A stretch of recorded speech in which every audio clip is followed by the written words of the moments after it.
नमस्कार। हम सबकी इस भाग दौड़ भरी जिंदगी में भगवत गीता का ज्ञान जानते हैं एक शांत सागर की तरह है। आज हम उसी सागर से एक ऐसा मोती निकालने वाले हैं, एक ऐसी शक्तिशाली सीख जो हमें तनाव मुक्त जीवन का रास्ता दिखा सकती है। तो चलिए शुरू करते हैं। ये जो सवाल है इस पर जरा एक पल के लिए सोचते हैं। हम सब जीवन में किसी न किसी चीज को बहुत कस के पकड़े रहते हैं, है ना? कोई पद हो, रिश्ते हो, हमारी पहचान हो। पर क्या हो अगर असली आजादी, असली सुकून उस पकड़ को थोड़ा सा ढीला करने में हो? और गीता हमें एक ऐसा ही शाश्वत सत्य सिखाती है। एक ऐसी समझ जो समय से परे है, जो आज भी उतनी ही सच है जितनी हजारों साल पहले थी। ये हमें खुद को समझने की एक चाबी देती है। तो ये जो श्लोक है ये भगवत गीता के दूसरे अध्याय से है। ये वो समय है जब कृष्ण अर्जुन को जीवन का सार समझा रहे हैं। इसे बहुत ध्यान से सुनिए। इसके शब्दों में एक गहरी शांति छिपी हुई है। तो इसका मतलब क्या है? देखिए, बहुत ही सरल और प्रैक्टिकल मतलब है इसका। भगवान कृष्ण कह रहे हैं कि हमारा असली स्वरूप, हमारी आत्मा, वो स्थायी है, वो कभी नहीं बदलती।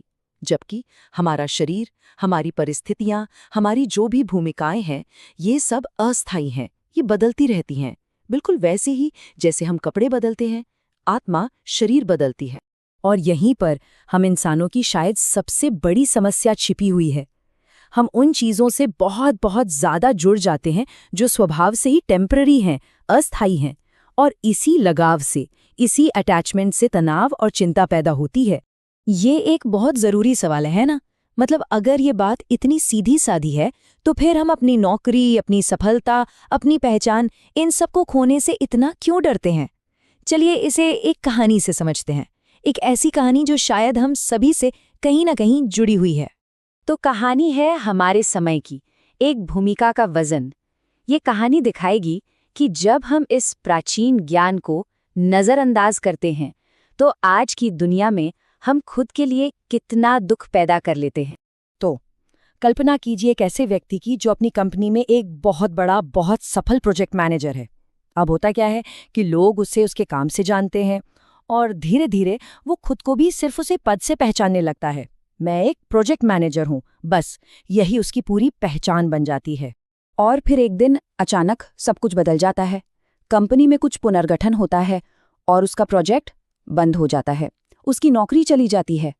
बस एक पल का बदलाव और उस व्यक्ति की दुनिया बिखर जाती है।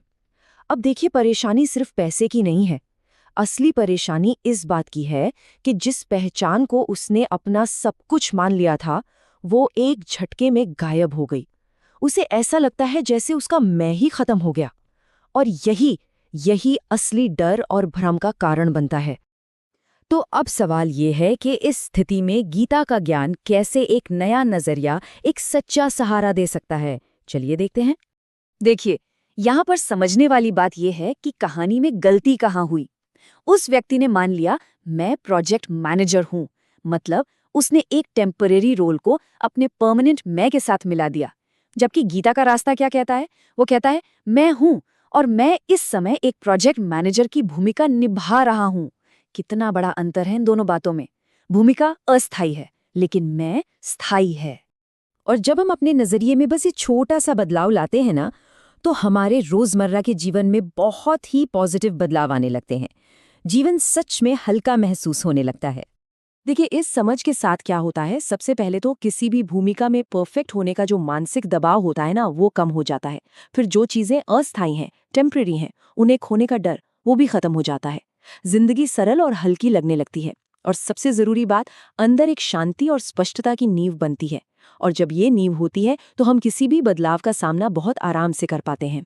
लेकिन यहाँ एक बहुत जरूरी बात समझनी होगी। गीता का ये ज्ञान हमें निष्क्रिय या पलायनवादी नहीं बनाता। ये सब कुछ छोड़कर भाग जाने की बात नहीं है, बल्कि ये हमें जिम्मेदार कर्म करने की शक्ति देता है। याद कीजिए, कृष्ण अर्जुन को सिर्फ मन शांत करने के लिए नहीं कह रहे हैं, वो उन्हें युद्ध के मैदान में अपना कर्तव्य निभाने के लिए प्रेरित कर रहे हैं। तो सच्ची समझ हमें जिम्मेदारी लेना सिखाती है, उससे भागना नहीं। तो ये ज्ञान हमें जिम्मेदारी से कर्म करने की ओर ले जाता है। पहला कदम क्या है? अपने संसाधनों को पहचानना। हम सबके पास समय है, कोई ना कोई कौशल है, सीखने की क्षमता है। दूसरा कदम है इन्हीं संसाधनों का इस्तेमाल करके आत्मनिर्भरता की ओर एक एक कदम बढ़ाना। और हाँ, अगर कोई इस यात्रा के बारे में और जानना चाहता है तो इसके लिए कुछ जानकारी नीचे विवरण में दी गई है।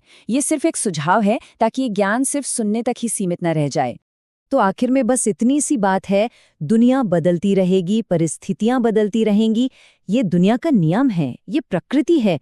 लेकिन जो इन सभी बदलावों को देख रहा है, जो इन सब का साक्षी है, वो अपरिवर्तनशील है। और यही यही असली शांति का स्रोत है।